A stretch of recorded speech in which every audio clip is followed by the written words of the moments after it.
আমরা সে ব্যাপারে তাদেরকে শোকজ করেছি। তারা জবাব আসলে আমরা যথাযথ ব্যবস্থা গ্রহণ করব। নিউজ চ্যানেল 24 এর সংবাদ প্রকাশের পর ডাউয়াবাড়ি ইউনিয়নের পূর্ব বিসন্দের ডাঙ্গাপাড়া সরকারি প্রাথমিক বিদ্যালয়ের প্রধান শিক্ষক আলমগীর হোসেনকে শোকজ করেছেন উপজেলা শিক্ষা অফিসার জাকিউজ্জামান মিয়া। গত শনিবার বিদ্যালয়ে উপস্থিত না হয়েও শিক্ষা অফিসে উপস্থিতি পত্র পাঠানো এবং পরের দিনের উপস্থিতি পত্র আগাম তৈরি করে রাখা সহ নানা বিষয়ে একটি সংবাদ প্রকাশ করে নিউজ চ্যানেল 24। পরে সেই সংবাদটি লালমনিরহাটের হাতীবান্ধা উপজেলার শিক্ষা অফিসার জাকিউজ্জামানের নজরে আসলে প্রধান শিক্ষক আলমগীর হোসেনকে শোকজ করা হয়।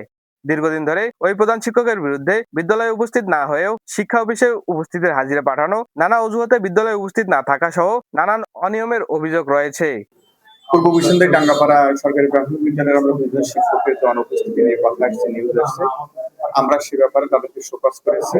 তারা জবাব আসলে আমরা যথাযথ ব্যবস্থা গ্রহণ করব।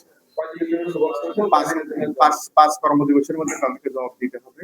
গতকাল করেছি। এখন জবাবটা আসলে আমরা আপনাদের আবু হাসান আকাশ, নিউজ চ্যানেল 24, নিউজ ডেস্ক।